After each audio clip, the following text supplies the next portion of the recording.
welcome in, race fans, to week 3 of the preseason in the GT3 series here. We have brought you to virtual Legacy Phoenix Raceway for the road course, as we are going to have our weekly series race here and give this track a try here in the preseason.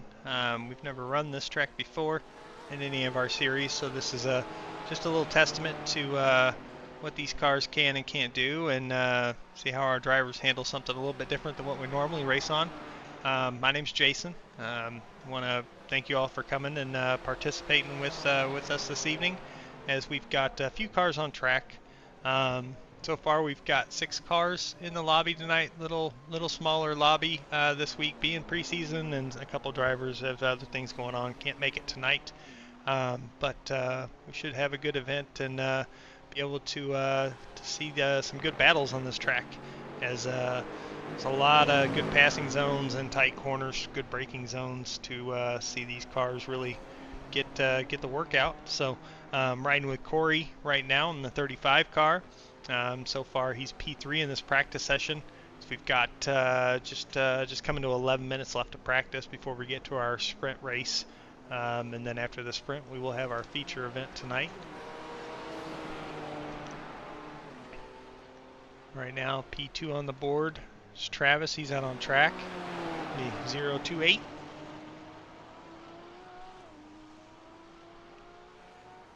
And he's broken the 1 minute barrier with his best lap time of a 59.44.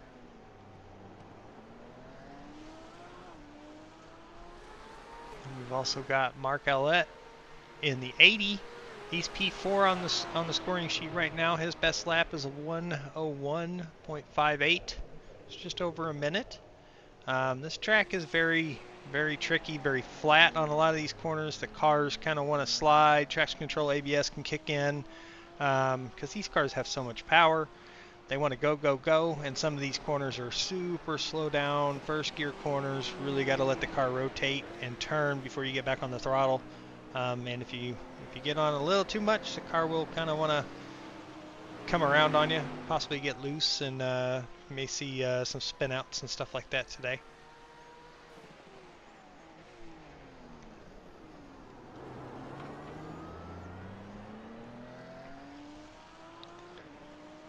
Go down here, and then we've also got Adam Brady in the number 77 Mustang.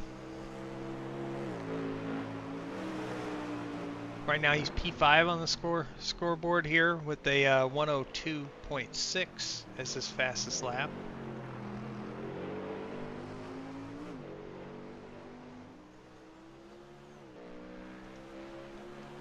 Show you the speeds here. I'll open up the dashboard, let us see the speeds in the bottom right hand corner.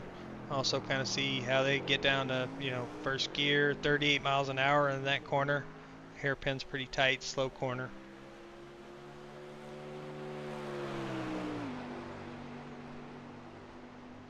All the way up to 5th gear and over 130 miles an hour coming down the front straightaway, over 140, almost got to 150, 148. And then all the way down on this long sweeping corner, 1st gear and 50 some miles an hour there. So that corner's a long sweeper that gets real tight at the end. Just seems like you're in that corner forever.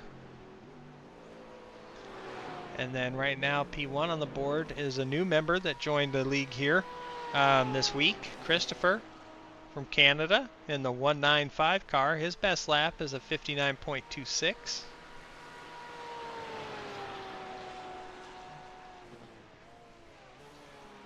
Do a refresh on the paints just to make sure everybody's loaded right here for this evening's race.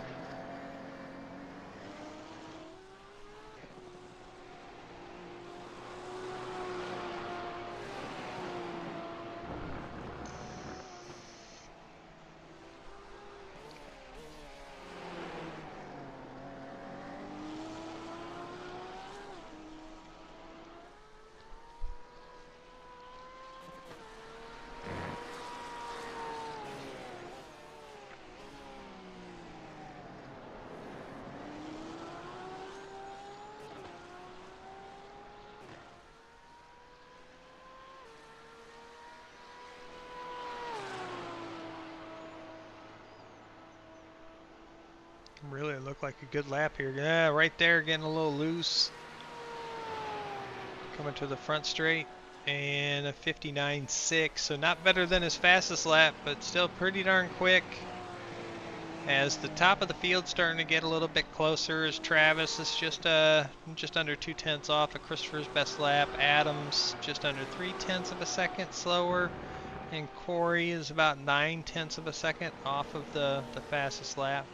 And then Adam just jumps to the top with a 58.847.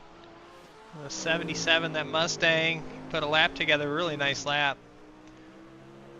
Ran a few laps in session earlier for tonight's event just to kind of see what the track felt like and what kind of times it was giving me, and I was getting in the range of 58, so that's where I got with not running too many laps though. So I feel like these guys probably have the potential when these tires get really good and warmed up, and fuel tank probably gets a little bit lower, that we could see some maybe lower 58s, maybe even a 57, as Christopher just jumps back above Adam for P1, the 58.741.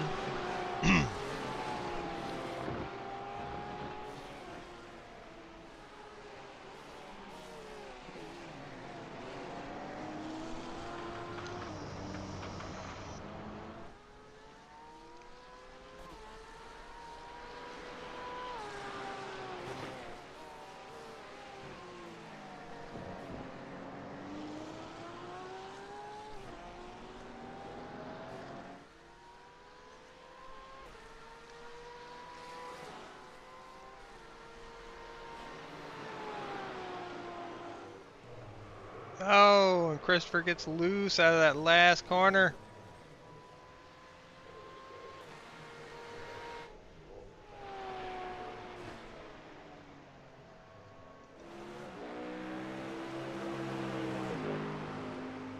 We got coming to 5 minutes left here of practice. We'll watch Adam here, see if he can better his lap time to get up there closer to Christopher, maybe take that P1 spot back. Well, that lap time he ran a 58.972. Close, but still a little bit slower than his best lap from a couple laps ago, so he's going at it again. Again, as these cars, the longer the run, obviously tire wear is an issue, but the tire wear is pretty decent on these cars with the setups and everything, so you can really run good laps for a good while here and have good lap time. Certainly as the fuel load lightens, the car gets a little bit lighter. As long as you adjust to the handling aspect of it, you can still put down some really good lap times until the tires start to hit that threshold where they do start to wear and slow down a little bit.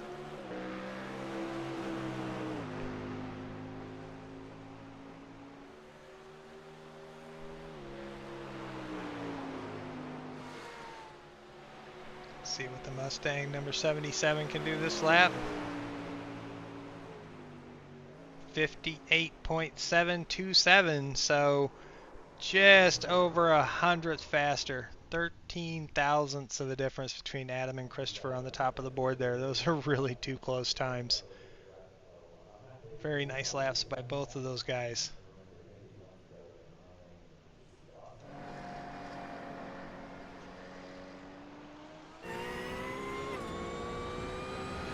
Right along here with Travis in the 028.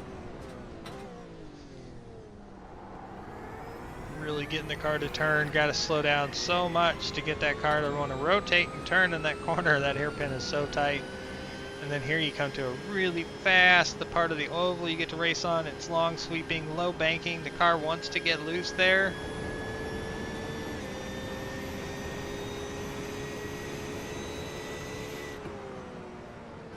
All the way down from 143 all the way in this corner. Looks like 46 miles an hour.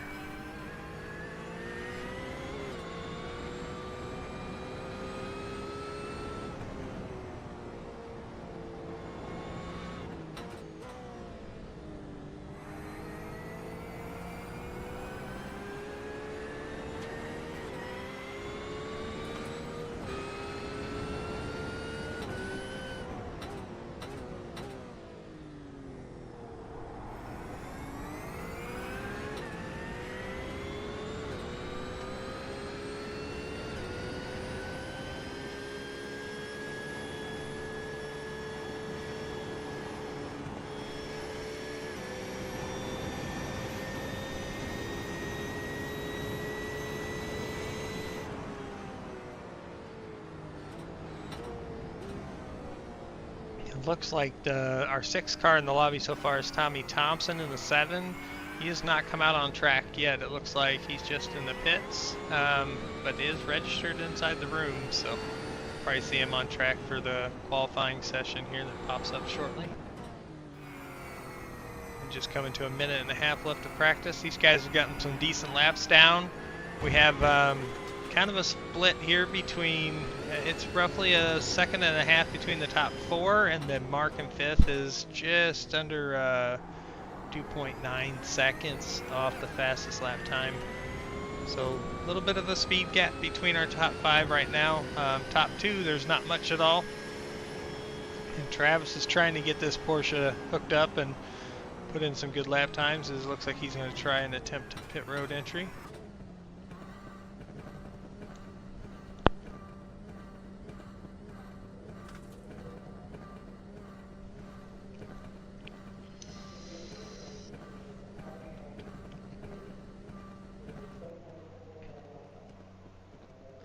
He comes around the pit with under a minute left to practice. Everybody else is on pit road currently right now as well.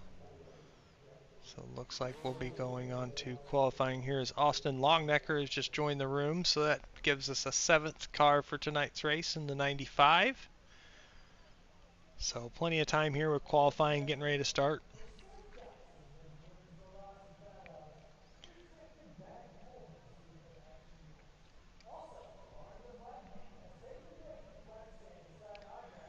Session's going to end here in just a few seconds, and it'll get converted over for qualifying. Our hostess with the mostest, Mr. Edwin James, runs the GT3 series. He's unable to make it this evening, but we hope everything's okay. I'm sure he's just with work and life and everything getting ready for a cruise this weekend. He leaves out on a cruise, so they probably got a lot of things going on, so he's not able to race with us tonight. But we do have, again, field of 7 that has showed up, and appreciate them coming and racing in this preseason week 3 race here at Phoenix. As our qualifying session has begun, it's 20 minutes long. Looks like first one out on track is going to be Corey in the 35. BMW.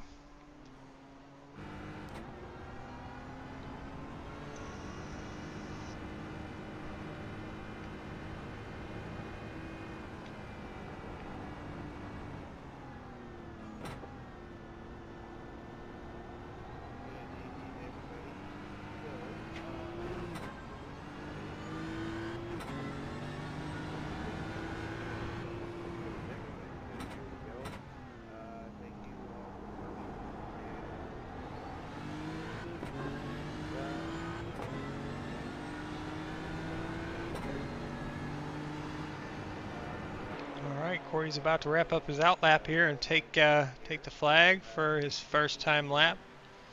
Again, it's an unlimited lap session. Make as many as you want within the 20-minute window. Best lap time sets the grid. And down at the bottom, our ticker will kind of keep track of guys and their lap times and their sector times and give us colors to let us know how they're doing. As Corey spins out on lap 1 and is going to jump back in the car and go on another outlap. Give it another shot here.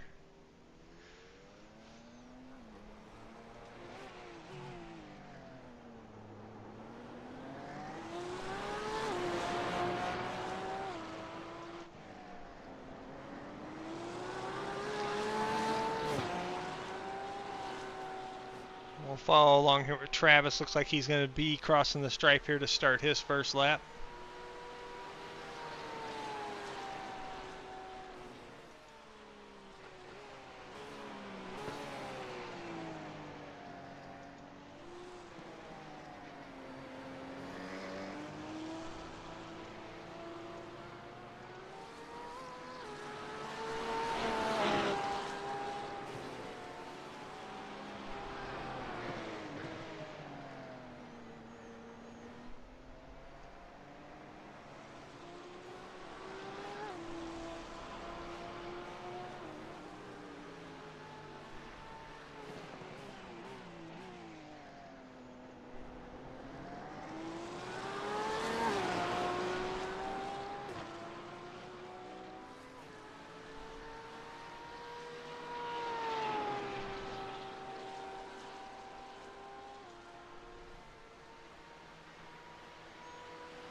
first lap up for Travis is a 59.166, and Christopher right behind him sneaks in and gets a 59.053.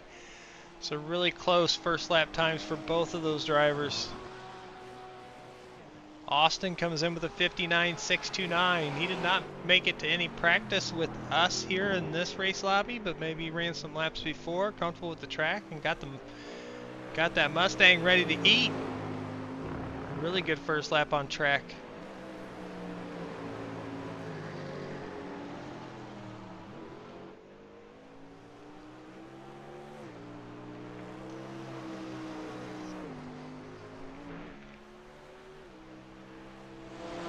And Christopher's a little faster in his first segment, set a session best in the first sector, a little slower in sector 2 for his personal time, and then sector 3 is coming to the line. We'll see if he can improve on that 59.053. Timing and scoring, taking a second to update there. He may have had an off track or something. That lap doesn't look to have counted. It did not change. So Austin's lap time was a little bit slower. 1 minute, 0.492. So Christopher again makes that first sector really good. And Austin just went and bettered it for a session best in the first sector.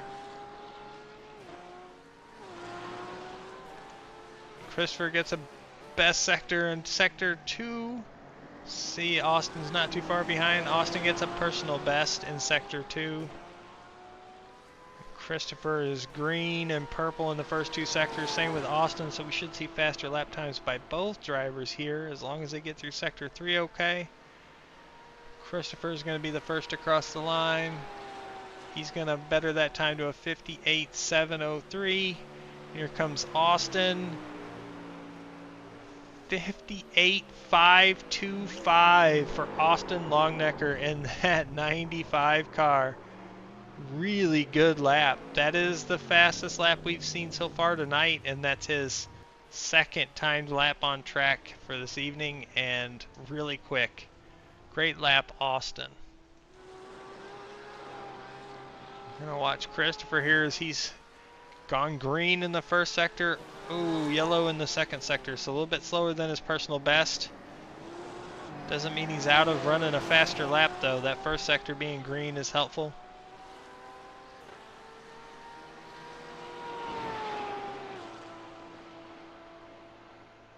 He comes around the final corner to the front stretch here for the start-finish line. We'll see how much he improves. And not registered again. Possibly going off track or something. I'm not certain if he's getting iRacing even for a 0x contact will disqualify your lap time, but I am not certain of what's happening there as Travis just came across the line with a 58.593. That puts the 028 car up to P2. Only 68 thousandths of a second slower than Austin's best lap.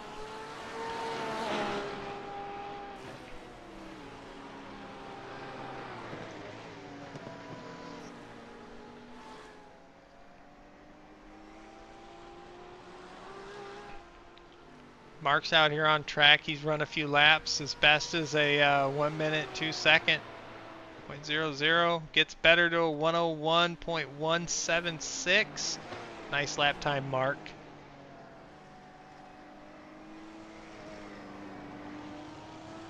Mark's got that number 80 little rescue Porsche looking really good. Love the paint job.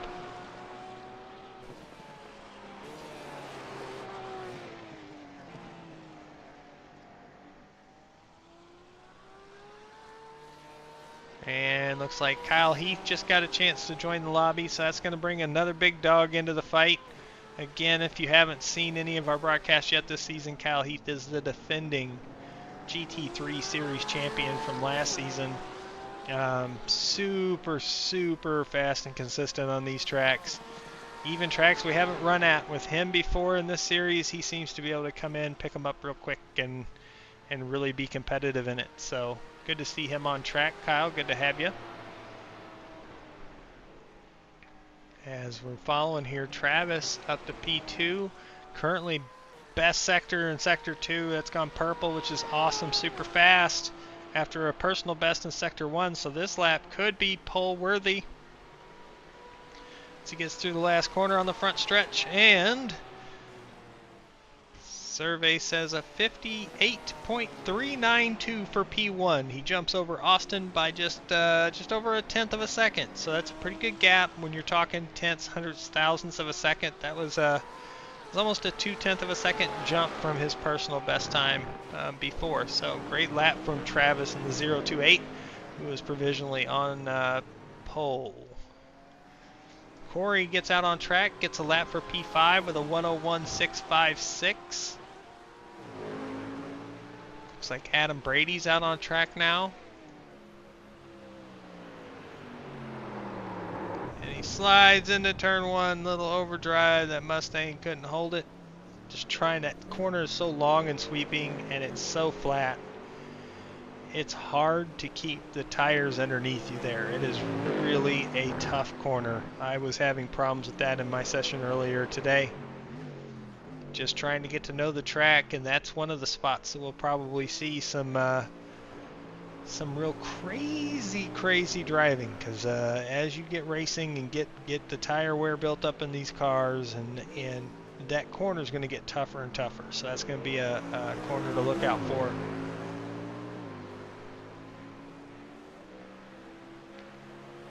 So currently no change with the top 5 right now, and then I say that, and then Corey goes up to P4 with a 1:126 second lap to jump Mark and go to P4.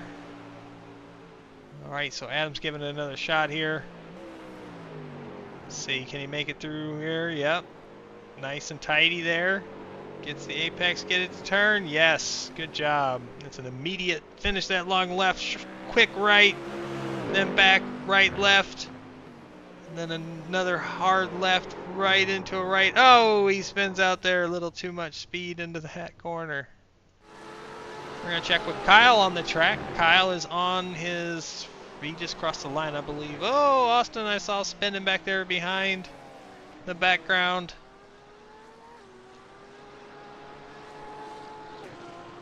So this is Kyle's first time lap. He gets greens across the board for being personal best.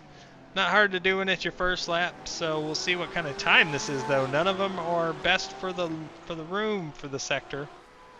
But this is his first lap out on track, so we'll see what kind of time he starts with to see where he gains from in this qualifying session that only has under 9 minutes left in it.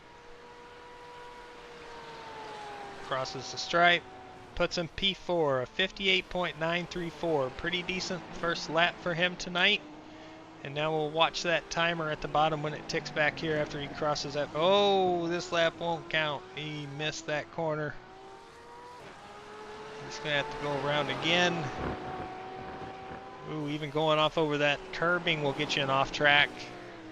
So track limits are going to be tough because there's no real barrier there to prevent you from going wide, but it will, iRacing will penalize you. Adam Brady. Looks like he's just taken the flag again for another attempt. Oh no, Adam!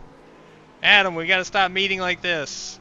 Oh, he's gonna cut the track and he's gonna go around the oval here. He says, screw that infield, I need to get back going. Yeah, we'll black flag him. There's not much we can do about that.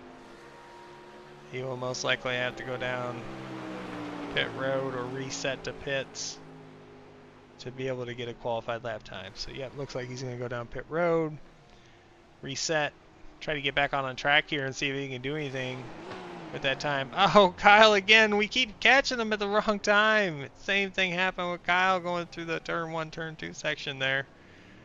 So these guys are trying to push it, trying to get as much time as they can, as much speed, and it's showing the difficulty of this track with these corners.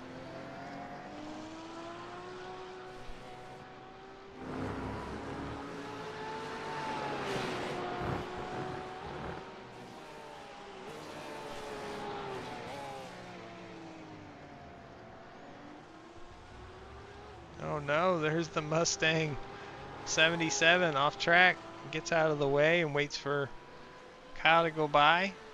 So Adam hasn't registered a lap yet. He's been trying. He has been trying this session. And Kyle here has got 1 lap down. Had to reset the pits after missing turn 2 a couple times and said, all right, we're starting fresh. And he's coming out of his out lap here, getting ready to take the green flag to start a time. As we look at down at the bottom, the 195 car of Christopher, green in first sector. We've got a fastest in sector 2, so we might see a fast one here as we're going to join him for a second. Watch the remaining part of his lap, see where he finds out on the board here. 3/10 off of the fastest lap time set by Travis right now, with his personal best he has now. But being green and purple, this has definitely got to be a gainer. And there it is. There's a 57.937 for the fastest lap of the evening. I felt like we were going to get to the 57s, and we did. Thank you, Christopher. That was a heck of a lap. Great job. That puts him 0.4 of a second faster than Travis's time. So he just jumped Travis by 0.7. He was 0.3 behind and just went 4.5 ahead of Travis from third to first. We hear spinning, we hear craziness. Kyle Heath off track going through that turn 1 sector. That corner is going to get you every time.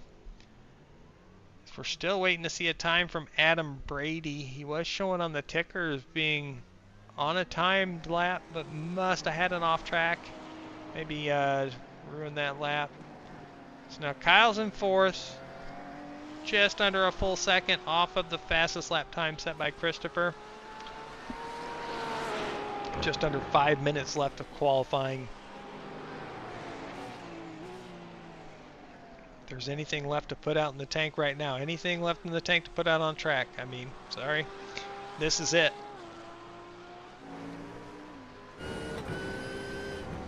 Right along with Kyle here for this attempt.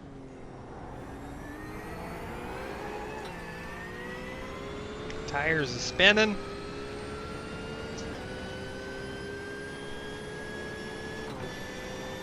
Trying to gain extra momentum riding the high line here, but it gets loose. Oh, he hits the wall. Oh, it gets loose out from underneath him as well.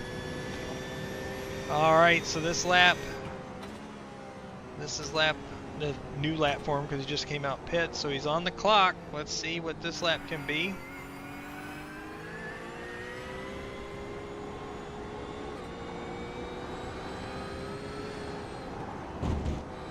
Oh no, that might have been a little too wide.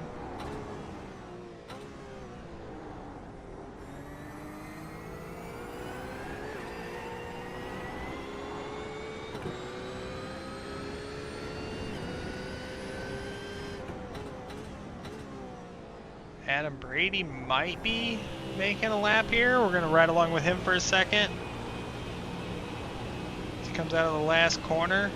See if he gets a lap time in. No luck for Adam. I'm not certain what's happening with him. I don't know if that lap just didn't count because he...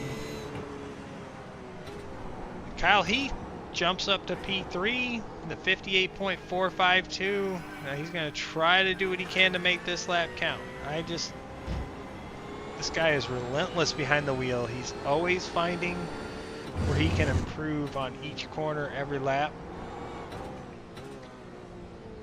Earlier in this session, he's pushed it hard in a couple sections and really found out what the car can and can't do. So now he's trying to take what he learned, put it together for one full complete lap, and he is purple sector 1 and 2. So this could be a pole run for sure if he can finish sector 3 here of the track and come across the line with the fastest lap time in the field with 2.5 minutes to go qualifying. As Adam Brady gets a lap in, up to P5. Oh, Kyle is... Oh, no! Kyle, no! Ah, Kyle. That was a pole run. That is such a shame. That was a pole run by the 13 in the first two sectors, being best of best. Purple means just the fastest of everybody in that sector of the track. And that third sector got him coming off the corner. He got loose and kept chasing it and chasing it, and it just finally said, "Not today, sir."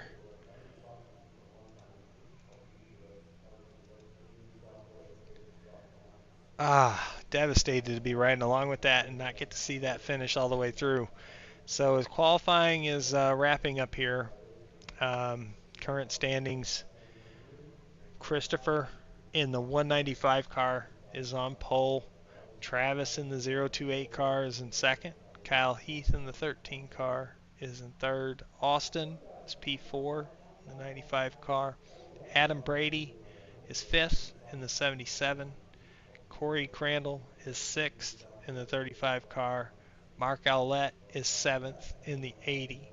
And then Tommy Thompson has not registered a lap in qualifying, so that's no practice, no qualifying. I'm not certain if he's actually in the session because I don't see his car on track at all. So he may have registered and just not joined by chance. So, but that leaves us 7 guys that have run laps, qualified, and have set the grid. If Tommy's in here or makes it to grid up for the feature without running a lap time, that will put him on the tail end of the grid for the start.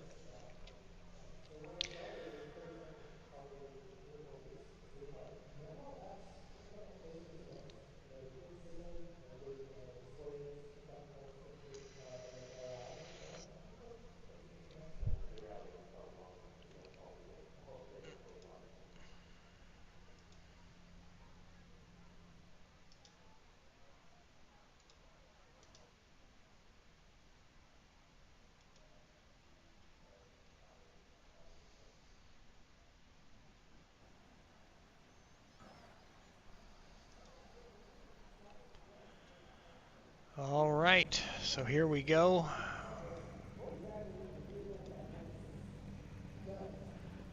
Here's our qualifying results. And then we'll show you the grid for this heat race, sprint race, 15 minutes or 15 laps. So Christopher will have the pole for this race. Travis in second, Kyle starting third, Austin fourth, Adam fifth, Corey sixth, Mark seventh, and Tommy, if he's with us, will be starting eighth. Shotgun on the field. I don't see him in the car, but it's hard to say what's going on there. While we're waiting for this race to get started, I apologize, but my overlays are being difficult, so I'm going to close them out real quick and just reopen them while we're waiting for everybody to get going here. There's the track map. I was like, it disappeared during qualifying, and I didn't know if that was the sim doing that or the software, so just had to get it reloaded. So appreciate you guys hanging in with me on that.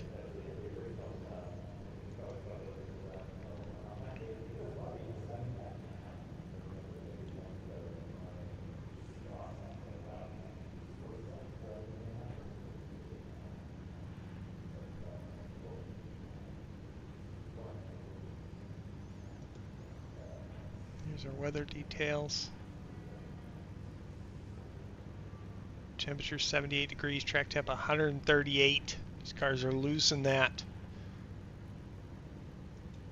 And then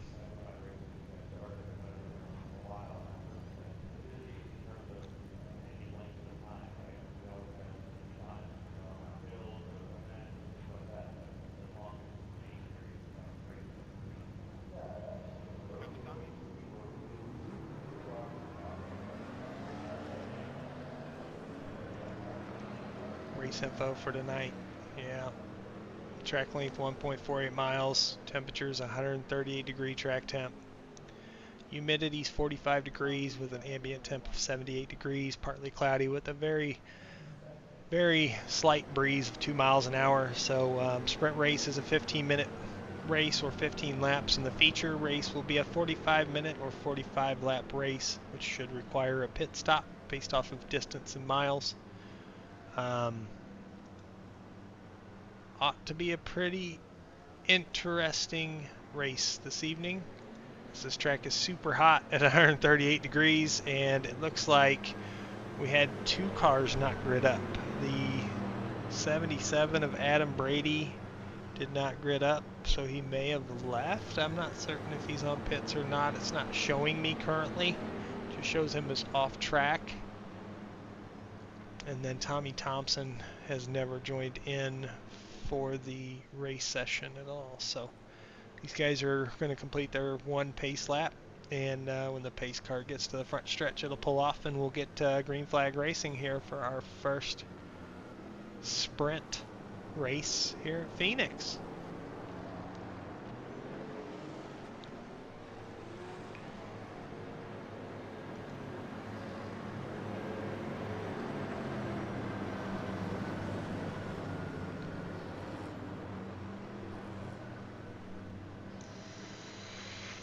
There's a chance that the 77 may be starting from the pits. I don't see him on my track map, and he's not lit up like he's actually in his car ready to go, so I'm not certain what's going on there. But again, this is a 15-minute sprint race. The finishing positions of this would, in the regular season, will accumulate points, and then the field will be inverted for the feature race each week. So we are off, and looks like Christopher is going to get a lead here on Travis going into turn 1, but Travis gets on his inside here. Looks like they're going to push really close together. Christopher's up on the curb. Good side-by-side racing.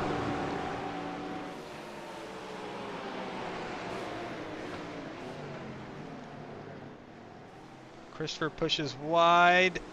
Looks like Kyle's going to get by Travis for P2. And does. He clears him, so Kyle's up 1 spot to P2. Christopher really slow going into that corner. Everybody following right in line there, single file.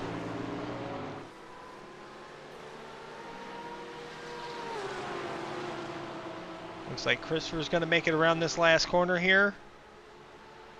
And he should be able to lead the first lap.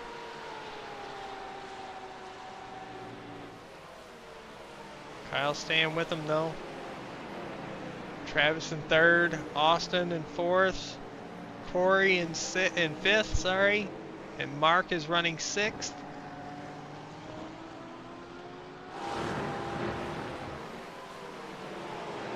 Well, looks like we have a friend with us here. It's the Gingerbread Man. Edwin is in the booth. Hey, Edwin.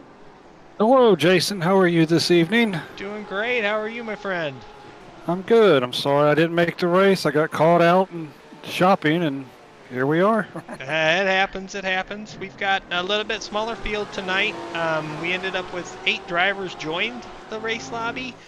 7 of them qualified, and then we've only got 6 that started this race. Tommy never registered for the room, but I don't think ever ran a lap in practice or qualifying. And it looks like Adam joined, qualified, but when the sprint race started, he never gridded up, and I think he left the room.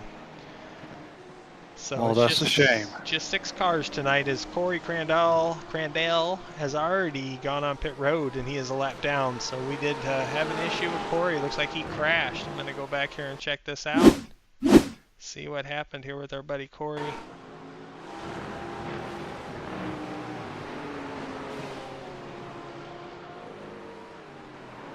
Oh, yeah. Oh, well, not too hard in the wall. I've seen worse. Gets it spun back around and gets going. But still on pit road. All right. Yep, just leaned a little too much in there. Yeah, this track is hot. 138 degrees right now in these flat corners. There's not a lot of grip to be had in these cars. I ran some laps before the event tonight, Edwin, and these corners are super slippery. If you barely get on the brake too hard or too much throttle, it is on the edge of wanting to come out from underneath you. Yes, sir. It was very much like that in testing as well. Yep. This track is a lot of sweeping corners, a lot of leaning, putting some load on the tire. They're going to overheat and lose grip pretty quick, as we saw with Corey there. Yep, and Christopher is, again, new to the league this week. First race with us. Started up front, got that pole position, and he has led every lap so far here in this sprint race. And Kyle, though, started P3. He had a chance very end of qualifying. Kyle had personal or session best sector 1 and sector 2 and lost it coming out of oval turn 4 to the front stretch and got loose and spun it and didn't get a time for it. He was on pace for a P1 run. Ended up having to start P3, but he's right there with Christopher, kind of staying close to his rear bumper as these guys battle it out.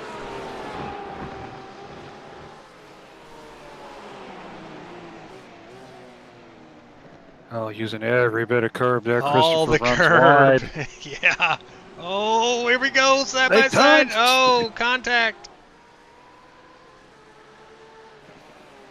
Christopher said, I'm new here, but I'm not giving up an inch to that Kyle guy. It's all right. We like that. Got to race Kyle. Kyle needs some racing.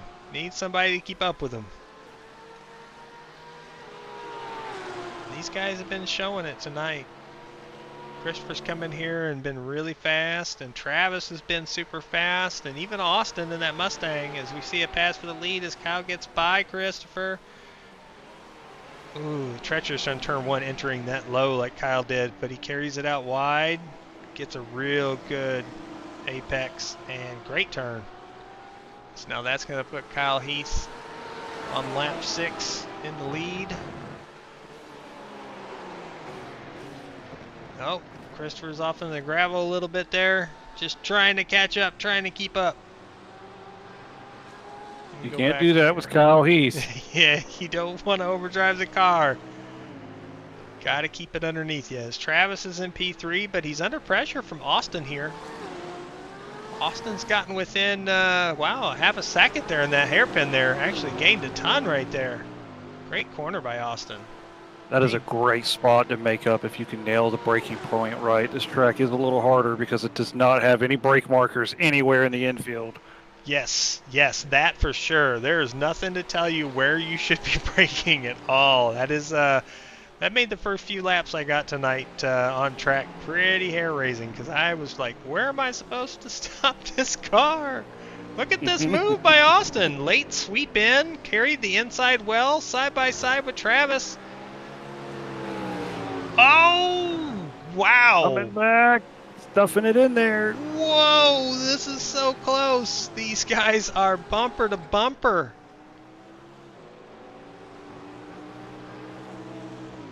Looks like Corey has crashed again. It looks like in my ticker a couple times at least gone off track. So not a smooth night for Corey tonight. He's still on track another though. shot. He'll have another shot in the future. Hopefully he uses this as a learning experience. Yep, use this Put on as a better practice show. session. Gain that knowledge of the track. Understand where your points are. Certainly the braking points, like you had just mentioned. There's no markers on the infield, so getting that figured out. Kyle. Christopher just came all the way back. Whoa, these guys 3 wide for second. Christopher fell back to the field here. I'm not certain exactly what happened to Christopher. We're going to have to go and check that out real quick because he lost a lot of ground and I did not get a heads up on that at all. So let's just real quick, we're going to rewind back here and see if we can find where his issue was on track. Oh, coming back around on the turn 4 oval to the front stretch. He got loose and couldn't get it corrected without coming down. And oh, he didn't hit the wall though. Kept it off the wall. Just lost all that time. So now he's got to work back. He's 8 seconds behind Kyle here, and we're on lap 9. So I feel like this is Kyle's race to win with the lead that he has on these guys now, unless he has a mistake. Yeah, the battle for second is the closest one on the track. A little over half a second gap, but you can see it. Yep. We're going to go ahead and jump in the car here with Austin. We're going to have the shot of Christopher in front of him, and then we've got in the rearview mirror camera we can watch Travis in behind here and kind of watch this battle as these guys are really close together battling for P2. All three cars under a blanket as they hit the hairpin turn back onto oval. Great braking from Austin going into that corner again. He gains time in that hairpin. That Mustang is loud and nasty and has good brakes. Yeah. He gets the power down pretty decent on the oval there. It's so slippery right there. It's hard to, you want to just stay full throttle, but you can't because the car wants to come around on you. Great stop here. Oh, he's right Also there again. giving him everything in the infield section. He is really putting on a show in this Mustang. These cars, the Mustang's not known for its agility, but I tell you what, of the people I've seen been driving them since they come out, Austin has really shown that this car can contend week in and week out.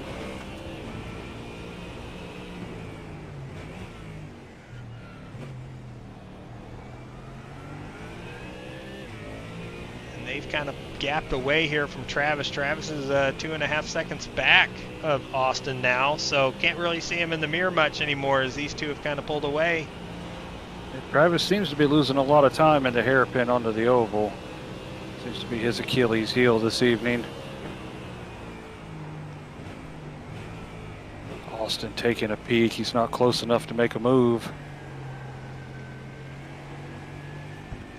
It was harder for him to get the car to turn that time, but he still maintains the gap he made up going in. So he goes in shallow, can't turn as well, but he still maintains all the time he made up. Look at this. He is getting really good in on the corner entry. Fortune running just a little wide there for Christopher.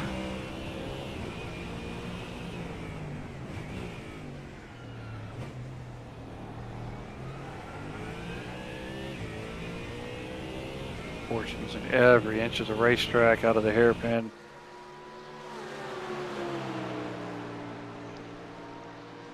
Get back on coverage here, and we're just going to kind of re-highlight where we're at on the field. So Kyle Heath still up front, got a 9.5 second gap on second. And then we have Christopher and Austin battling it out here as we are on lap 12 of 15. Christopher second, Austin third. We have Travis just a couple seconds back and forth. Mark is a good bit, probably a half a lap down now to the rest of the field. It says 53 seconds to the lead, so maybe more than that because I can see Kyle in the background catching him, so almost to go a lap down here. And then Corey in sixth. And then no Adam and no Tommy. So that's our top 6 of 6 that are on the field tonight. As we check in on Kyle, coming around to complete lap 12. 3 laps to go. Christopher's loose again. Oh no, he's not going to save it this time. He got damaged that time. The nose went in. See what he does. Can he get the car spun around here? Nope, he resets to pits. Going to tow. All right, so that's going to give Austin Longnecker P2. And that'll move Christopher back to 6th. That will put him in position to start P1 in the feature race, though. Yeah, that will. I was explaining kind of everybody tonight because I haven't really broken it down much with the inversion of the field and the sprint race about how we, in the regular season, we plan to have a point structure for the sprint race. So there's going to be a reason to want to actually finish up front and a battle instead of riding back in the back and hopefully just finishing last so you can start that feature up front. And this is just, the preseason, there's no points involved, so no harm, no foul for Christopher, really. He gets the benefit of starting up front for that feature race, but with no points on the line or anything, he doesn't take a hit tonight. In a couple weeks' time, though, when week 1 hits, there's points on the line for these sprint races, and that's going to keep everybody pushing hard and keep the excitement level up for sure. Mark running wide in the infield. Kyle gets around him. I think Mark was just letting him go.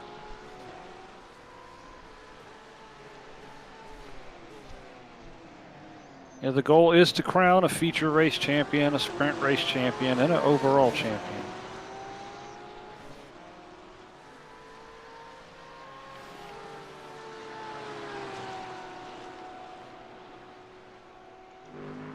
So right now, Austin running P2. He's 10 seconds back of Kyle. As Kyle's taking the white flag to start the last lap of the sprint here. Time-wise, this is working out. Lap 15, and we're at minute 14 right now. So still working out to match up with the time limit pretty well.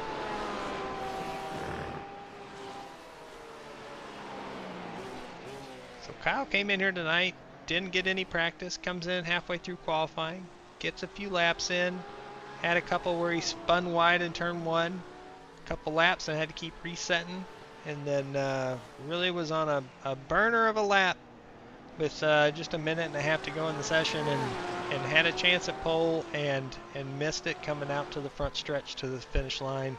But shows that when you're not over driving the car, just trying to put the best lap you can down, when you just focus on making good lap times and staying consistent, Kyle is showing what you can do, and that's what he's been doing as he wins the sprint race tonight.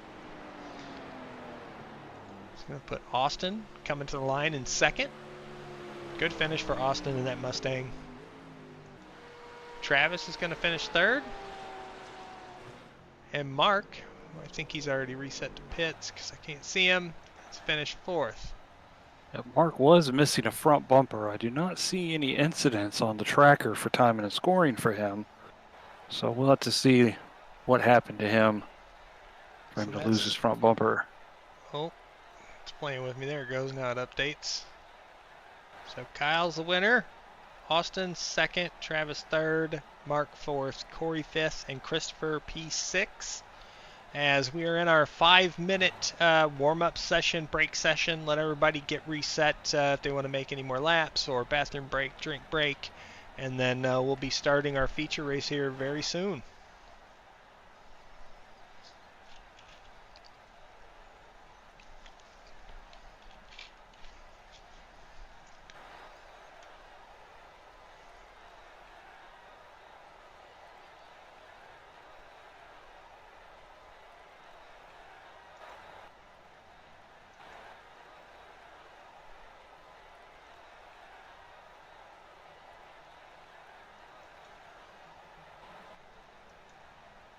Don't think it'll show the grid just yet. Nope, it won't.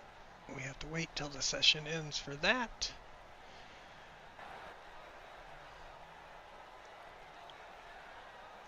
And we'll just get an update here for our race info. Again, ambient temp 78 degrees in the desert with only 45% humidity, with a very slight breeze at 2 miles an hour on a partly cloudy, I would almost call it a mostly sunny day. We haven't seen much shade on the track. Track temp is up to 138 degrees Fahrenheit. We are the track length 1.48 miles, just under a mile and a half. But clipping these lap times at 50, 57, 58 seconds, 59 seconds a lap goes by pretty quick here. As with all the tight corners, you can still make a lap around here in under a minute. It's pretty good.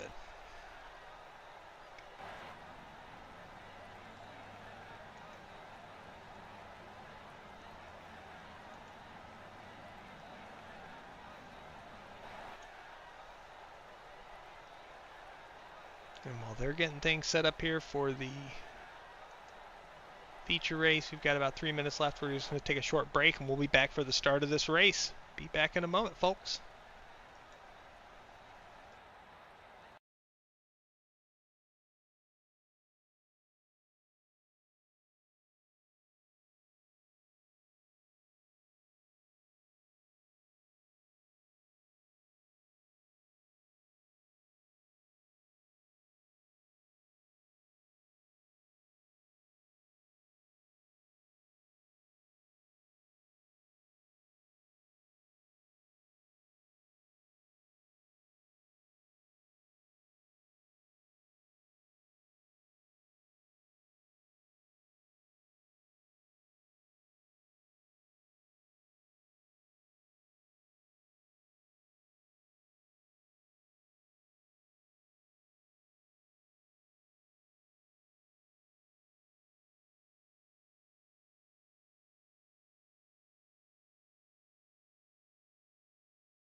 Can't do it this weekend or next weekend.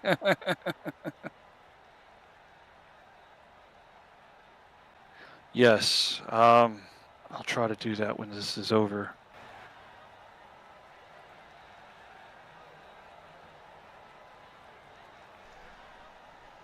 All right, welcome back. We are set for gridding up for our feature as I'm going to get the grid set for you here. Sorry, hit the wrong button. Get race info first. Here's the grid. Inverted field is going to show Tommy Thompson on pole, which is, again, because they joined the lobby. Tommy and Adam are going to be shown up front based off the inversion, but they are not in the race lobby anymore. So that'll be Christopher on pole, Corey starting second, Mark will be third, Travis fourth, Austin fifth, and Kyle sixth. It's hard to think of the number when their positions are different than what the grid shows, so apologize for that. But yep, we should be getting gridded up here. Let's join on with Corey. Christopher still hasn't gridded up yet, so we're still waiting for that. We'll still be repairing the damage from the sprint race crash. Christopher is not gridding up. No grid up for Christopher. Maybe he called it a night? Not understanding about the sprint in the feature? Maybe? Because it's not showing him, at least from what I can tell, in the room anymore. And I do not see his car on pit lane either. Looking from the blimp view on my screen. Well, darn it. He had a fast car. He'd be starting up front for this feature where everything pays and a 45-minute race to try to show the links and have a long run here and have to make a pit stop. I was hoping to get to see that for him. So we will have 5 cars for our feature race tonight.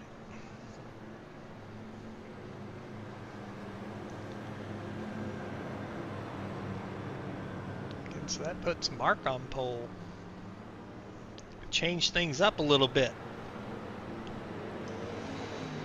Mark said he was going to be starting all these features this season on pole, and he wasn't supposed to tonight, which I was going to give him an attaboy for finishing that sprint. And then here he goes. He still gets to start on pole, but he didn't have to finish last in that sprint. So good work for Mark. We won't blame him for this one. It's not his fault. Not his fault at all.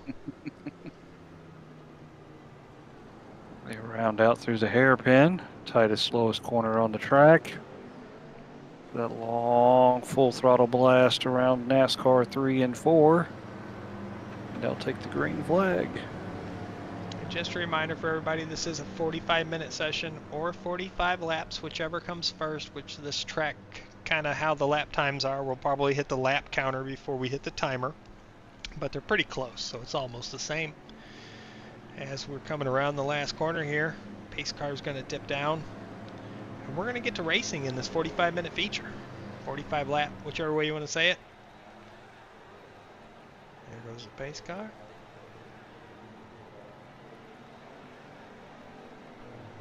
Green flag. Green flag is out. Mark may not have been in the may not have had it in the right gear. So Corey gets a good jump on him. Travis gets by as well. As they go down into turn 1 here. These guys are managing they're managing their space with each other really well, showing a lot of courtesy on the track. Austin working underneath Mark there. He stayed in front of Kyle there. That was good. Still, what Austin can do with that Mustang in these tight corners is really impressive. With that, it's a much longer car. It's a bigger bodied car. It's wider. Diving underneath Mark. The Oh no, we had hit contact each other up between front. Travis and Corey. And we are racing. Who says you can't have a good race with a small field? 5 cars and almost everybody is having contact or trying to make a move there. That was crazy. And Austin is up to P2. It just takes 2 to tango. Corey's going to lead this lap.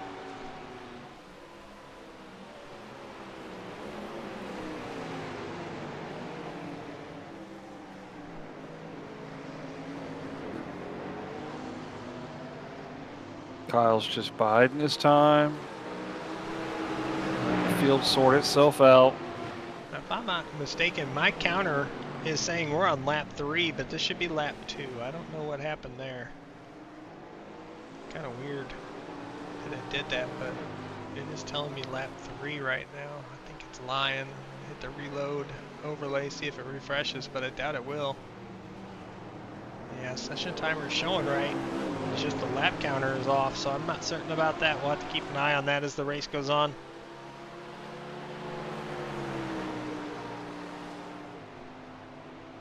And Corey had a rough sprint race, but is actually showing pretty well here to start this race.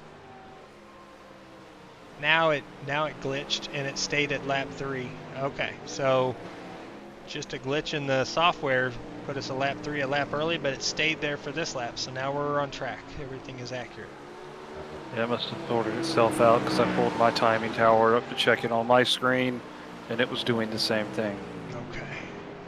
So it may be a flaw with the track. Yep, that is. Austin's off track. Austin's wide, real wide.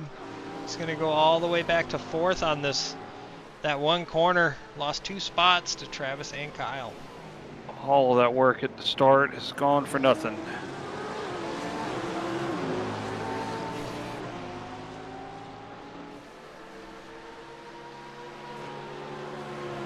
Well, Corey's pulled a gap over second place, Travis Roberto. A little over a second. Make hay while you can. Yeah. Kyle Heath is in 3rd. Kyle Heath just ran the fastest lap of the race at 58.632. So the Eagle is coming. So just how long till he gets there is usually the question, and we're probably going to be asking that the same way tonight, as Kyle is pretty dominant in these cars. As he looks to the inside of Travis there. Good on Corey. He's really holding his own up here. Travis Austin taking a look. So Austin says this time there's no time to be patient. He's got to get in front of Kyle while the getting's good. Oh, he had to just file back in line behind him, but that was a heck. Again, corner entry on the sharp corners. Austin is making up a ton of time. Let's see if he can do this going down into turn 1. Just a little wide coming out of NASCAR 4. We're going to ride with him here. In car with Austin, P4, as he looks to strike. Front 3 all right in front of him here. This is a heck of a battle we have going on for the 1st, 2nd, 3rd, and 4th spots. Here we go. Sharp right. Austin looks right. He rides right along the curb. Loses a little bit of time there because of how tight he was. But let's see how much he makes up going into this corner. His favorite. Travis Sennett. Oh, here we go. Corey's I think wide. They have contact for the lead. Side by side. Corey pulls ahead using that BMW M-Power. What a move. Corey with a great defense. Kyle pressuring Travis for 2nd. Yep, he chose Austin to back off there on entry, but Travis decides to dive it in. Oh, contact! Travis spins around. Austin locks up to keep from hitting him. Oh my goodness. Who had that on your bingo card tonight? I did not even have a bingo card tonight. You're supposed to be on the track, so we'll let that slide this time. We run bingo cards up here in the booth because we got to have some, we got to guess ahead of time on things that are going to happen. That was not on my bingo card. Travis has really brought it in these cars. I see hard racing. That's really what I see. He dove it in there and had a little bit too much heat under the car. Corey wasn't willing to give any more space, and a little bit of contact, and it's hard to say if he got loose beforehand, but that was pretty close. We'll actually go back and look at it real quick just to see if we can tell. Oh crap, I hit the wrong button. I apologize. There's a famous Brazilian racing driver that has a quote about a gap. Travis definitely was emulating that there. I'm going to go to the chase cam And let's see if he gets loose first or if the contact happens first. Meanwhile, Kyle He's been taking his time with the 35. It's allowed Longnecker to close back up. Top three all under a blanket here. Less than a second's the gap. Kyle's looking. Did get verification. It was contact. Looks like even netcode kind of an early contact move, but it was the contact that caused Travis's car to kick sideways when they touched side by side with Corey. Corey's trying to hold off the 13 in the NASCAR turn 3. 13 giving him everything. Here we go. 13 looks on the outside. Think he's going to try to cross him over. No, he stays to the outside, going to try to carry that speed. Maybe he's waiting for that window for Corey to push wide, and Corey doesn't. So Kyle had great defense by Corey there. He didn't overdrive the corner and open that door for Kyle.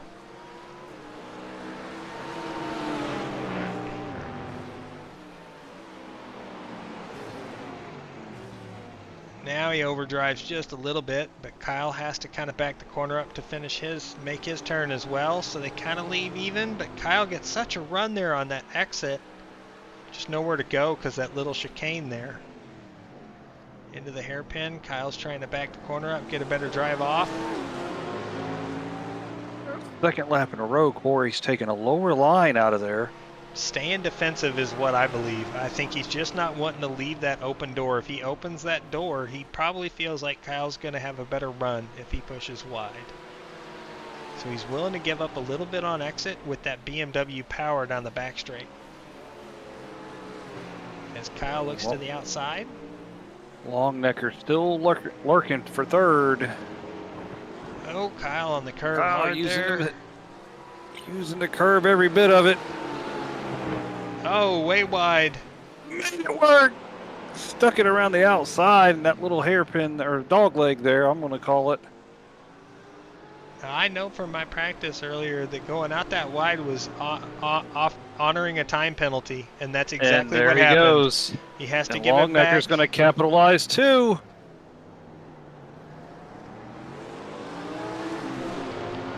Respectful racing and honoring that black flag that he got. He got a crow black flag for gaining time off track. Gives it back. Now he's back to work. Corey's back to P1 again, guys. And Longnecker's up second. A little defensive line down into turn 1 from Austin.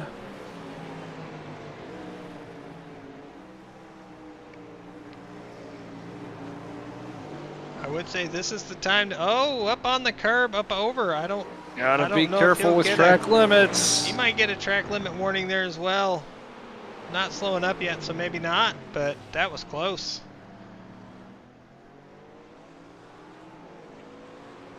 Austin's trying to drive out of his front, but watch out of his back as well. He's got to drive defensive and offensive because he wants to make this pass. Oh, in the back of Corey. He tried to dive it in there. It backs Austin back up to Kyle. Kyle is right on his rear bumper. What a battle we have here for this lead. I did not see this coming like this tonight. Fantastic GT3 racing brought to you by First Gear Racing. Every Wednesday night here on the First Gear Network.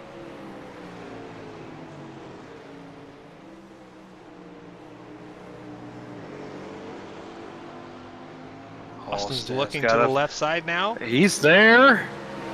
Tight corner, tight corner. Oh, he let off. He made sure he didn't push it into Corey. Great. Yeah, I mean, that was a heck. Oh, no. And Corey overdrives. Corey. He saves it. He saves it. Oh, Corey, come on. Courteous driving from Longnecker. Crandall felt the pressure. We need to look at that lead battle.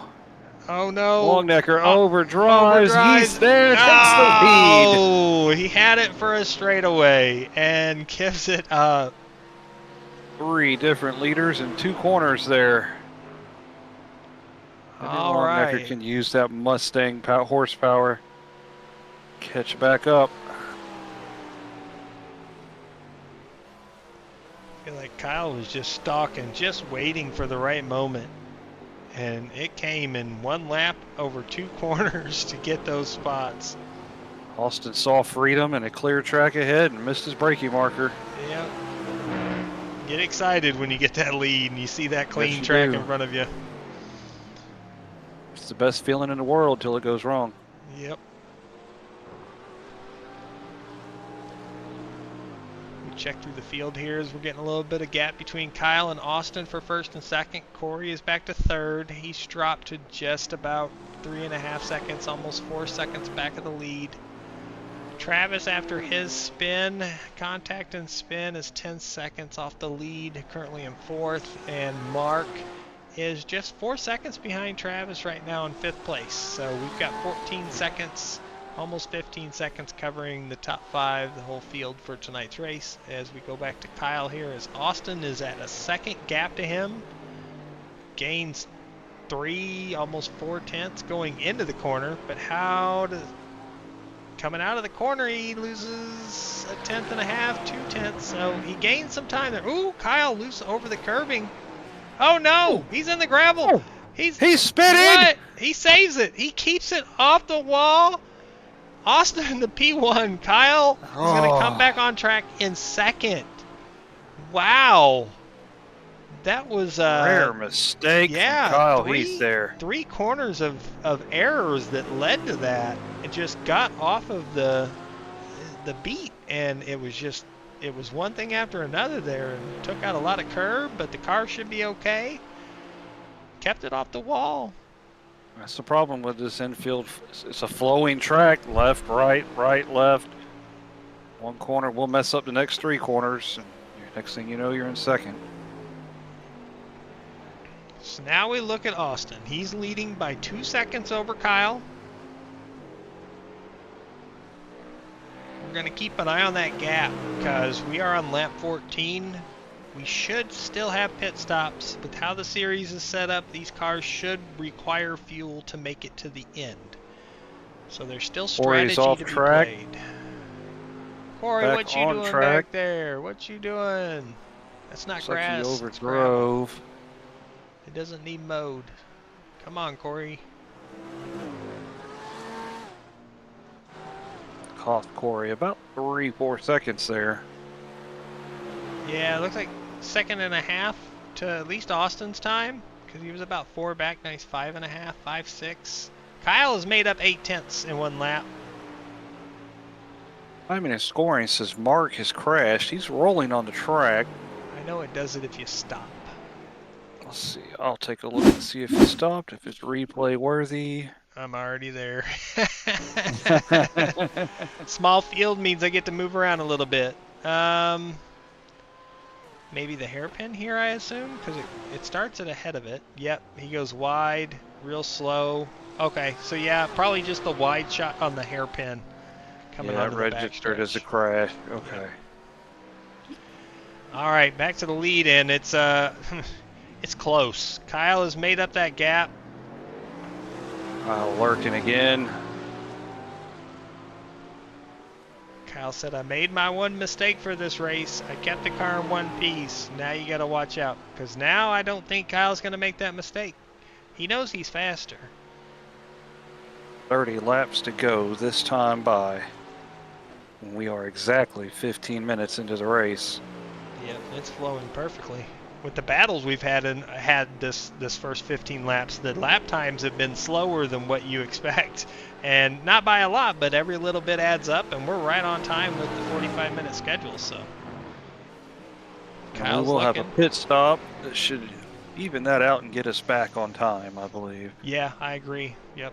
Oh, long necker wide. Kyle's underneath.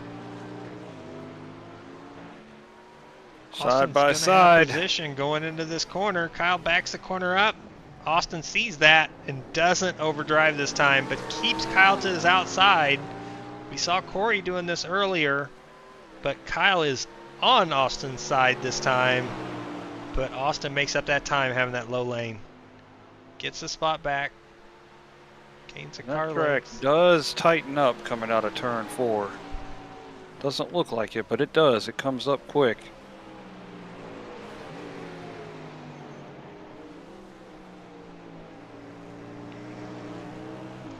I'm actually really glad that iRacing has this older Phoenix layout scanned and saved for forever, because this is the track we grew up with. This is the track, the oval, certainly for NASCAR racing, that we remember. And having that start-finish line on a straightaway and not the dog leg, still great memories from a lot of races here. So it's good great to have that IndyCar access races, to it. Yep. great NASCAR races. IMSA prototypes and GTs running here in the early 90s. Grand Am running in the 2000s.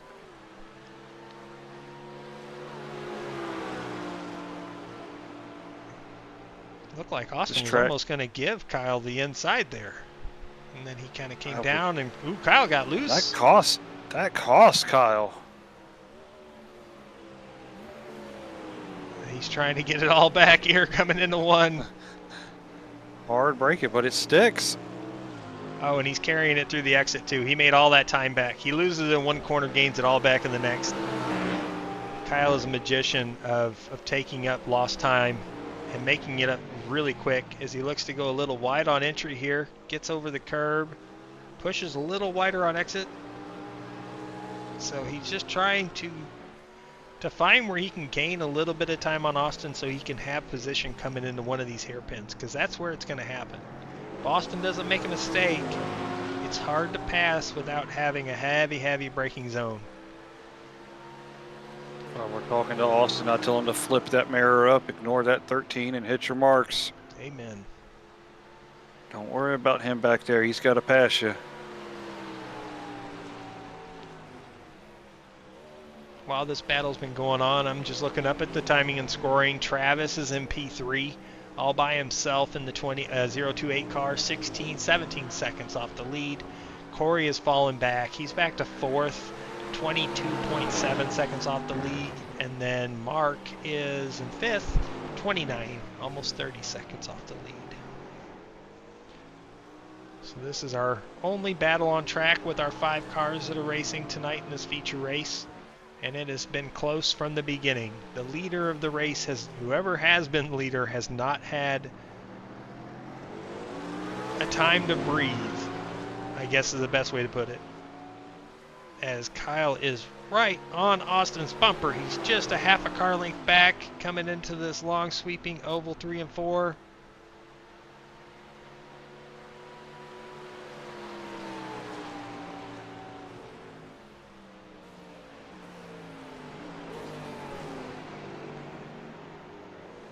I can only imagine up in voice chat how quiet these guys are right now as they're focused on putting down these killer laps.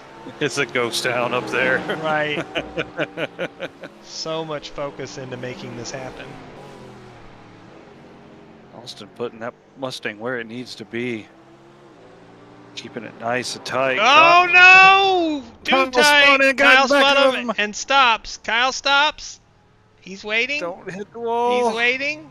All right, respectful move right there. That was a little bit aggressive on exit, but that was, he was nose to tail with him, and it just spun him around. So, shout out to Kyle, giving that position back. That might be the courteous Chevrolet move of the race. Yes. I agree. Looks Austin takes it to pit road. Austin says, these tires said no more, sir. And that is at the 20-minute mark at lap 21. Lap 20 for him. Coming to 21 as he crosses the line here on pit road. That's going to leave Kyle in the lead. Travis is going to go to second. Mark has made his pit stop and exiting the pits now. That puts Mark a lap down currently. And Corey stays on track as well. So we're looking here to see, I'm assuming Austin, yeah, that car's up in the air. It's getting tires. It needs them after that slide. I felt like that slide was going to it felt like it took forever. Car's down, car's off. Okay, here we go as he exits pit road. Just make sure not to get a penalty. Don't hit that pit wall that juts stay out. Close to it to hit the blue cone. There we go. Okay, he can come back on track. All right, so Austin's made his stop. Kyle is staying out on track. He said finally I've got clean air. I've got nobody around me. He's going to try to run some really good lap times, which he just ran a Austin's off. 59.7. Oh, no.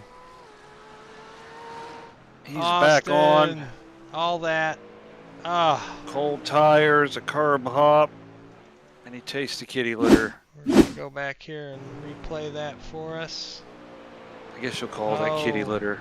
Yeah. That's, It's more like ground up asphalt, but we'll call it kitty litter. That was a bummer to see that happen to him. So that's going to put him back a little bit when Kyle makes his stop. There's not going to be near as close as they were when Austin came to hit pit road. And they don't have me in the race to accidentally throw a yellow. So there's no free catch up here. I'm sorry, guys. And my button box is turned off, so no yellow for me either. I can make that mistake still. It's on my button box, but it's just not on the page I'm on. I'm going to stay off that page. Never had a mistake that I got so much love and so much hate at the same time from so many different people. So I'm going to keep from doing that. Travis Roberto's on pit road.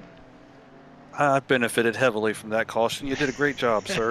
Thank you. There we go. I got reward. That's it. I feel good about it.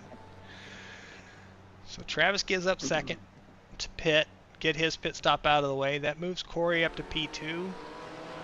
As Corey is kind of around Mark here. Mark's right behind him, so maybe Corey just got by him here recently. And that's Mark being a lap down currently. But Corey and Kyle have not stopped yet. Austin just ran a 58.7, which is his best lap of the race. So Kyle just ran a 58.4. So still 0.3 off even with a full tank of gas and fresh tires. And Austin still is going to be losing time to Kyle as Kyle's got this low tank of gas. Tires are still good. And he's really trying to, I mean, he's by himself. There's nobody around him. Oh, and I say that and he goes off track. Again, same spot that he did before. Yep, running wide. Maybe all thinking even it out. Just needs a few more of those, maybe 2 more of those kind of mistakes, and that could really close this field up when Kyle pits. I gotta feel like right now we're coming to the we're past halfway on the lap count. We're past halfway on the timer, so I almost gotta feel it's pit crash! time, right? Oh, We've had a crash. Mark and Corey have gotten into it. Kyle's coming to pit road as we go back here to look at this crash. We're back going again, but there was damage. I saw a bumper slide off. Oh no, Mark wide, locks the brakes up in the gravel, bumper gone into the back of Corey. Corey's got heavy damage to the rear of the car. Mark's front bumper is gone. Oh, that was rough. I'll watch the 13 on pit road. Longnecker's hitting the hairpin to come back onto the oval. And Corey just took the lead, staying out longer here. Corey still hasn't pitted, just got wrecked. Keeps going. All right, Kyle is pit exit correct right now. Longnecker at the start-finish line. It's going to be close. We're looking at a 2.5 second gap. Kyle back out into the fray. Now he can see him. That's closer than I thought it would be. Cold tires. That's actually a lot closer than what I thought it would be. Kyle's off definitely assisted Austin, who had a bigger off.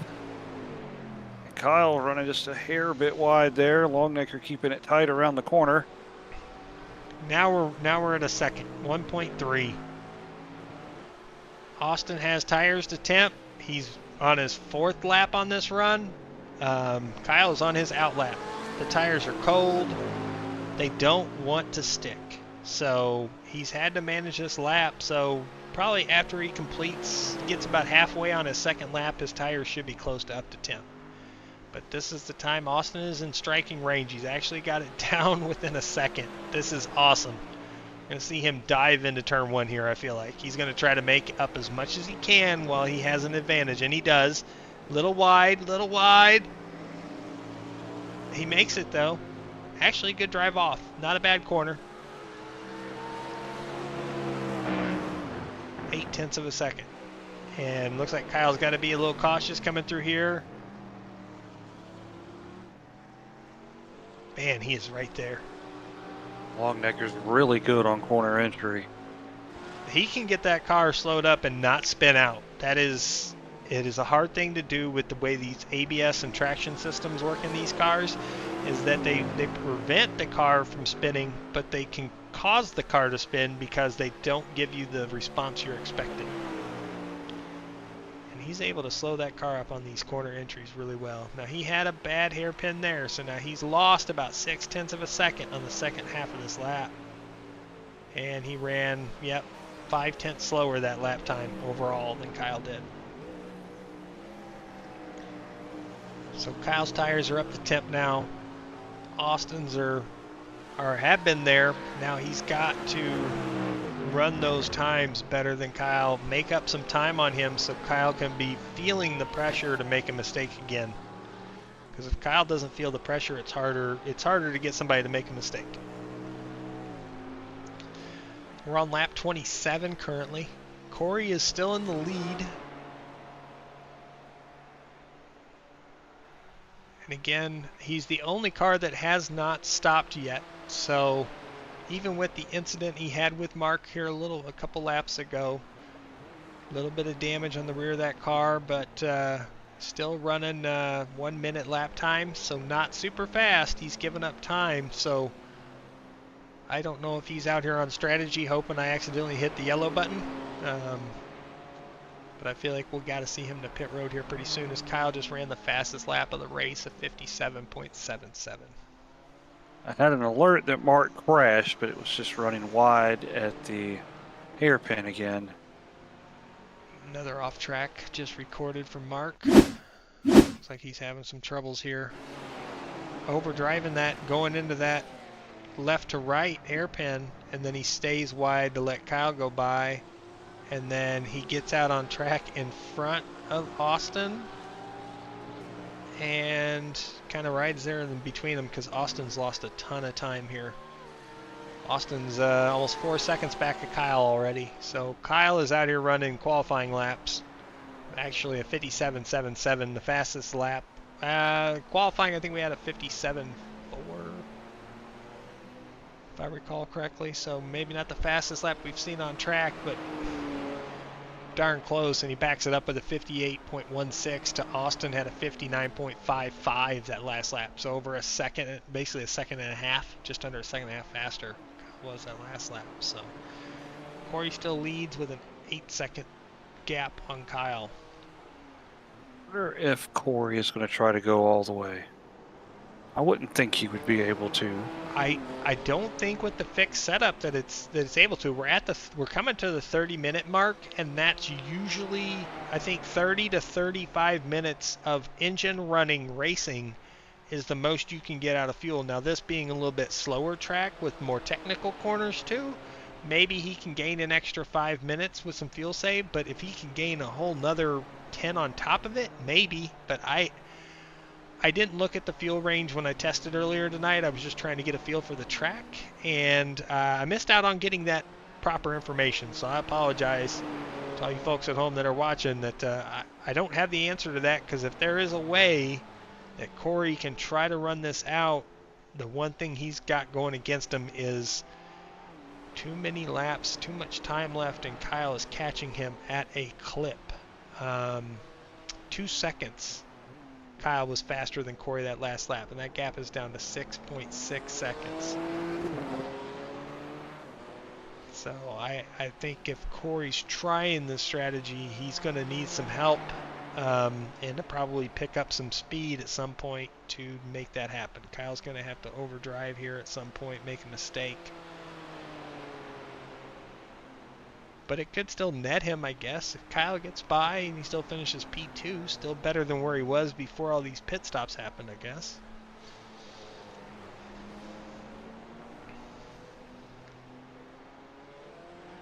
Again, everybody's kind of spaced out right now. I don't have much to show you. So what we'll do for a moment is we're going to ride on with Corey here. We're going to just ride in with him in the driver's seat in the cockpit. Actually, we'll go to the gyro cam. We'll ride with Corey here for a few laps for just a moment here. Just kind of watch how he's doing as he's got a 6-second lead over Kyle currently. Tires are squealing in that hairpin.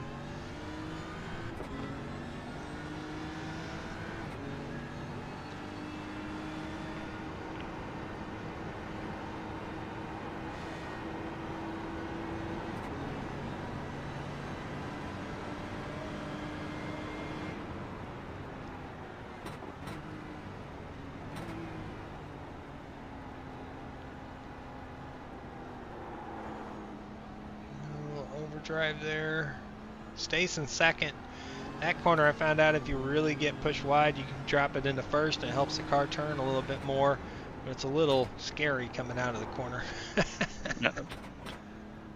Infield entrance to third turn is scary. Yeah. That whole complex. You're just hanging on as you're trying to turn the car left into the infield even harder.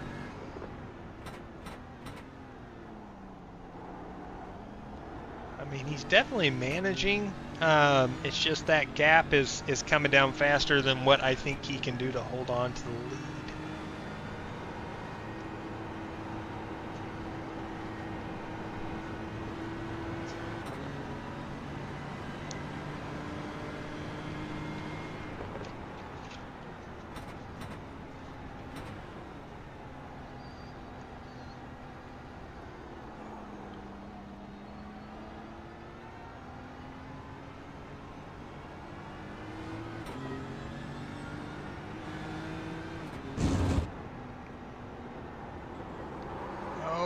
No, he got sideways.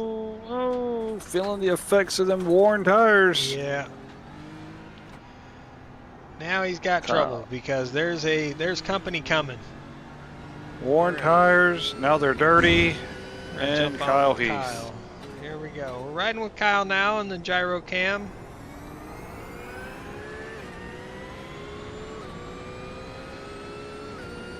Even better, we'll jump on the nose cam. We'll watch this closing rate as Kyle is trying to catch Corey here.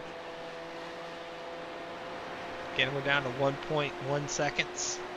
Is the gap 1.2? See how much he makes up coming into turn 1, 2, 3 here. Just ran a 57.755 for another fastest lap of the race. Kyle is on a mission. 3/10 is the gap. Kyle cannot take his time with him. Austin Longnecker is closing that gap quickly. Oh! Misjudged the closing rate there and almost got a little bit of contact, but Gap from second to third is right around 5 seconds.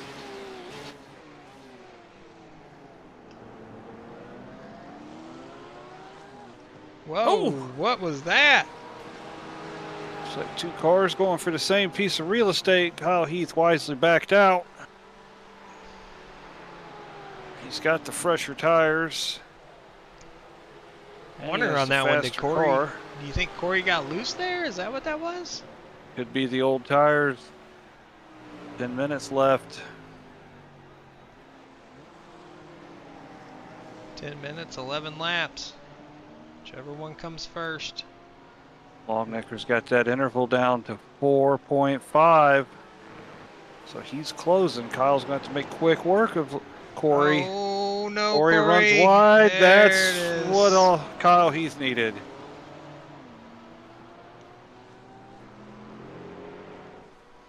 That corner is so tricky. We've seen so much action in that one corner alone.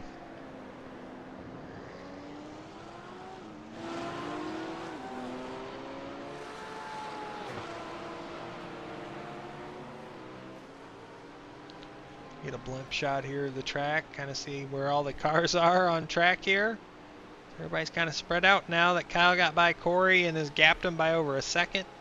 And Corey is staying out, so he's got to be playing this long game, right? That's the only option at this point. Can't see him making a pit stop with 5 minutes left, but maybe he will.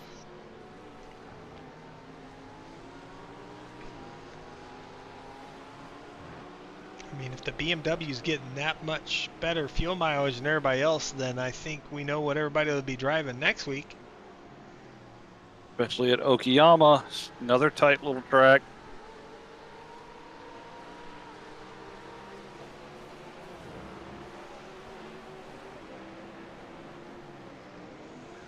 Granted, for what Corey's tires are, he's really holding his own at his own pace. Like the pace he has with worn tires and low fuel, decent lap times for him. As we see, Austin's right around that 4 point. Like Austin is still kind of gaining on Kyle. It's a 4.2. Yep, and he's halved the gap to Corey Crandall, 1.6 seconds. So he is fast. If Corey does pit, does he risk losing third to Travis Roberto?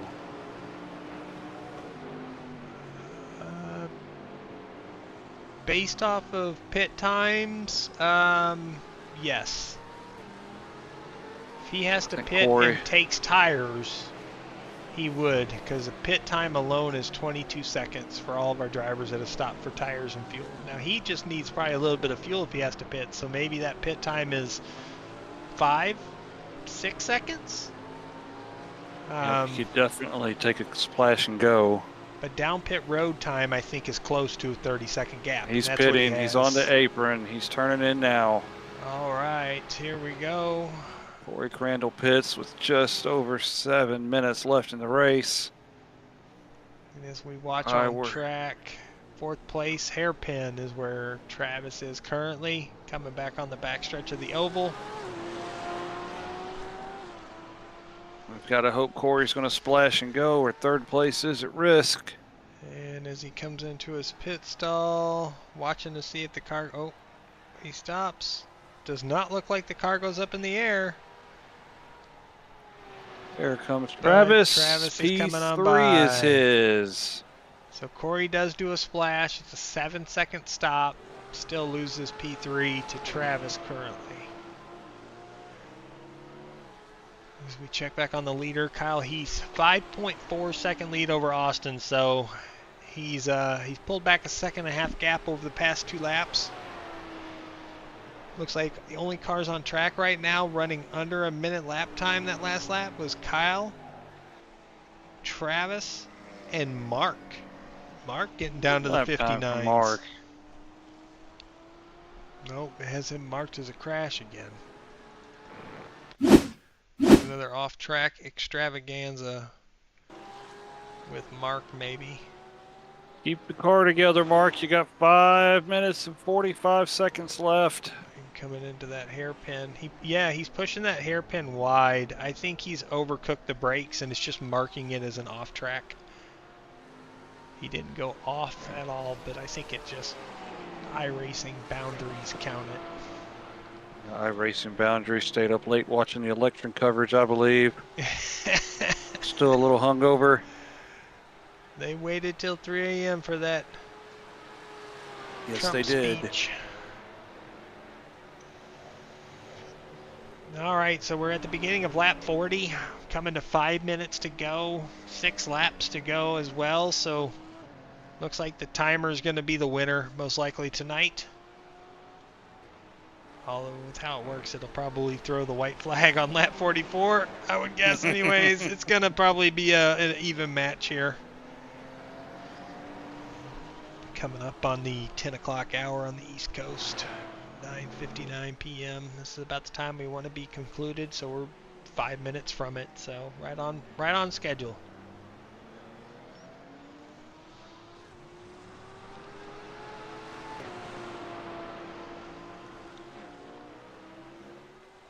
And I didn't get to give it out earlier, but I want to at this point. I want to give a shout out to our boy Ben for helping with the intro video that we got to play tonight at the beginning of our broadcast, and then we played it again on our little break there in between the sprint and feature race. Shout out to Ben for putting that together for us. We appreciate it, brother. Love you much, and hope you're doing okay at home.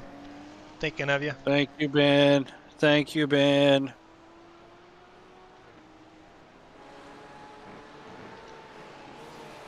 Kyle's out here pushing the limits of this car, even with the 5.5 second gap with just a few laps to go. He's still out here trying to run as fast as he can.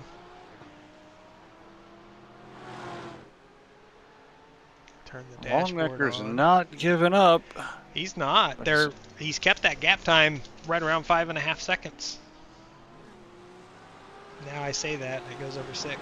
But Corey Crandall with the personal best here, 59.395 lap time with no new tires, just a little extra fuel, and he's running really good lap times. He's about 5 seconds behind Travis. That might be close enough to make the gain here as we get to this finish. I'm gonna go check it out here, ride with Corey.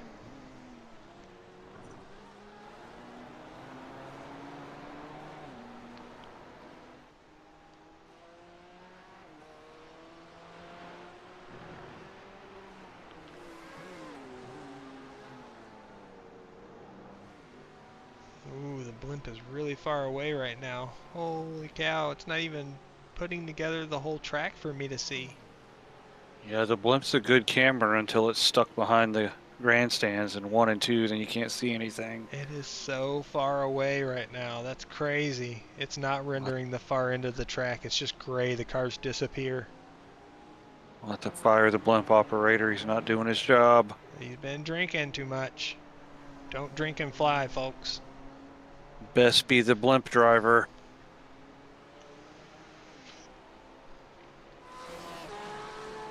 So that gap still at about 4.5 seconds between Travis and Corey. Their last lap times were all at less than 1/10 apart. So Corey is actually, he lost 1/2 tenth that last lap. So they're mirroring each other. Really the top second, third, and fourth almost ran pretty close to each other that last lap. As Kyle is still laying down 58-second laps. Even a bad lap's a good lap in Kyle's world right now. As that gap is 6.8 seconds. Yep, closing in on 7 seconds for Kyle Heath. This time by, he should be getting 2 laps to go. Yeah, it's going to time out just right. The room's going to time out, and he's going to get the white flag next time by with like 20 seconds left to go in the room. How about that? Hit it on the mark. Shout out to the GT3 commish. I don't know who that guy is. That guy, I don't know that guy. Oh no.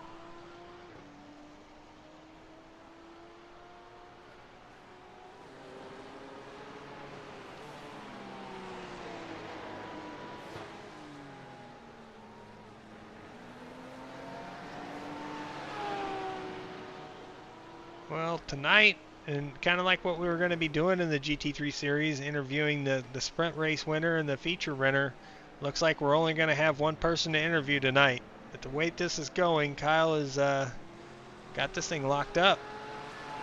Coming to 1 to go this time by.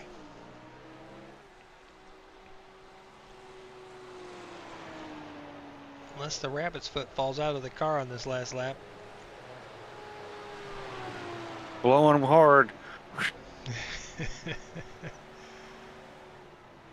He kind of managed that lap. He ran a 1 minute lap that last lap. He gave up 7/10 to Austin. He is in cruise mode here as he's taking the white flag and just kind of toying with Austin. Yep. This is his parade lap. He's like, I am not making a mistake on this last lap, because that's all it would take is one slide off. You can lose 6 to 12 seconds easily. So he is he's putzing around here. Austin must have had something happen. I'm not certain, because he just gave up a bunch of time. He's falling off. I was watching him. I think he's just gone slow too. He's conceded. He knows seconds in the bag. Yep. Managing the cars here.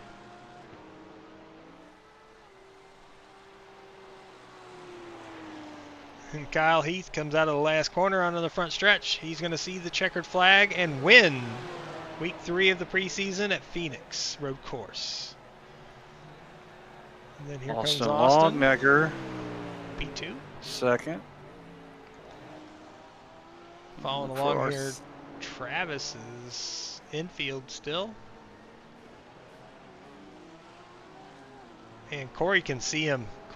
If Corey could have had just a little bit more tire there at the end. He did pit a couple of laps earlier than Kyle. Then that off track. That's the difference in this race here. Yep. Longnecker had pace to stay with him. There we go. Travis across the line for P3.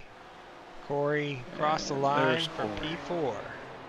And Mark just crossed, or was about to cross, it looks like. Nope, he's already taken the checkered last time by. My apologies.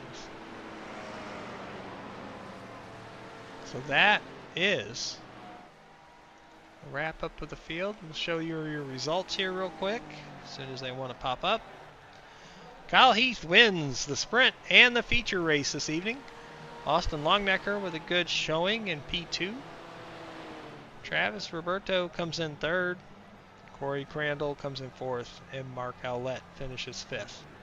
With the rest of the field showing on plus 45 laps, Tommy Thompson, Adam Brady, and Christopher Cormier did not race in the feature tonight. So congrats to Kyle on his win tonight. And we are going to get him over into the booth here as he's coming back on the pit or on the front stretch. Probably going to do a little Bernie.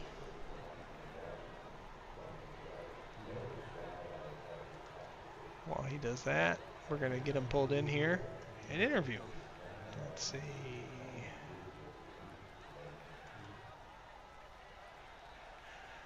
Kyle Heath. This is Jason Yes, and sir. Edwin in the booth. You got a copy?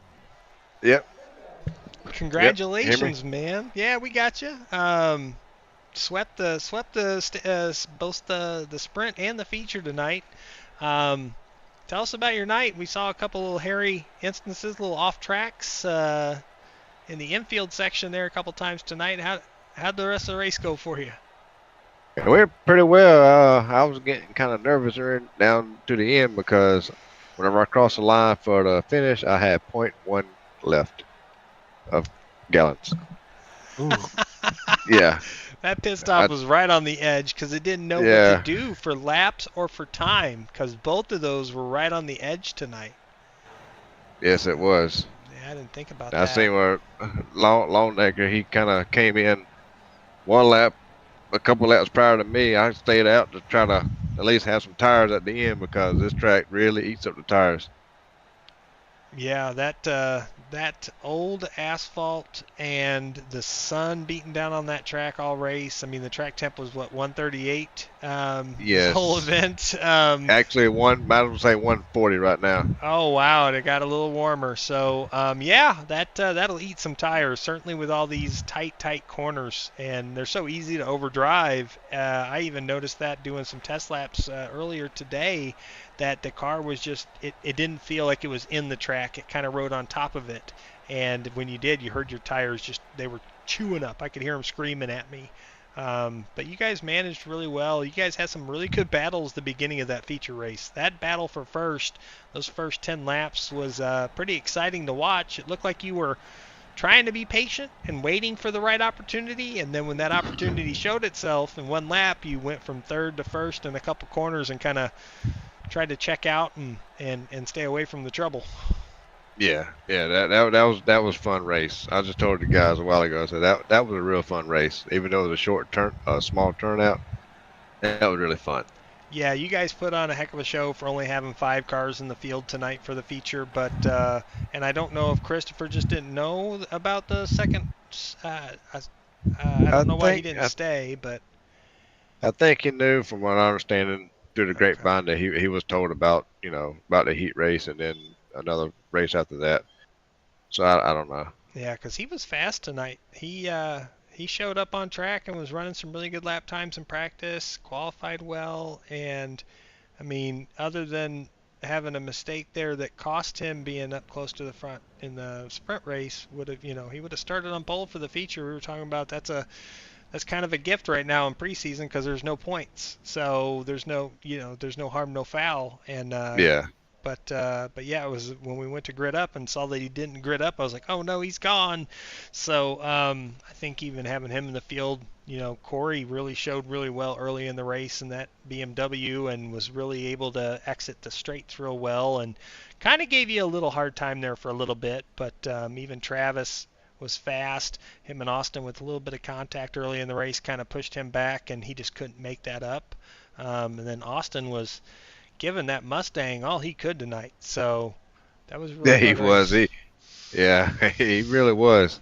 He could really drive it in there on the fast corners. Yeah, he was making those hairpins look so simple. He could drive in so much deeper than everybody else, not spin out, and he could rotate that car and get a decent exit. He was pretty even with you guys on exit, it looked like, but he could make up, 3-4 tenths on entry, which was just amazing because that car is so large, so heavy. I was like, oh, he's gonna blow through, and then he did one time that lap. He got the lead, and then blew that corner on that hairpin, and then you got by him and got the lead from him. I was like, oh, that was the one mistake I didn't think he'd make all night, and he did.